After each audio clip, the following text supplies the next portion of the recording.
हैं जहां इंसान मुकाबला करेंगे जानवरों से। अब बारी है दुनिया के सबसे ऊंचा कूदने वाले इंसान की। मैं सच कह रहा हूं, यही है इसका गिनीज वर्ल्ड रिकॉर्ड। पूरे 8 बिलियन लोगों में कोई भी इससे ऊंचा नहीं कूद सकता। और अब ये टकराएगा इस टाइगर से, ये देखने के लिए कि कौन ज्यादा ऊंचा कूदता है, इंसान या जानवर।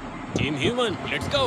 जरा इस खूबसूरत जानवर को तो देखो, क्या तुम सच में इससे ऊंचा कूद सकते हो? बात ऐसी है कि अगर वो 13 तक कूदेगी तो मैं भी कूदूंगा। ओ, देखो वो तुम्हें कैसे घूर रही है, तुम्हें डरा रही है। मुझे डर नहीं लग रहा। उसे हिंदी नहीं आती, तो चलो शुरू करते हैं। अब वो लोग इस मीट का इस्तेमाल करके उसे कूदने के लिए मनाएंगे। तुम दिखा दो क्या चीज। ओह, उसे वो चाहिए। देखते रहो, अब वो कूदेगी। ये टाइगर कितना ऊंचा कूदेगा। Oh my God. ओह, अब अगर तुम इससे ज्यादा ऊंचा कूद सकते हो तो मैं चाहता हूं कि तुम अपना खुद का वर्ल्ड रिकॉर्ड तोड़ो। इसलिए हम टारगेट 10 फीट 9 इंच नहीं बल्कि 12 फीट 3 इंच रख रहे हैं, जो कि तुम्हारे गिनीज वर्ल्ड रिकॉर्ड से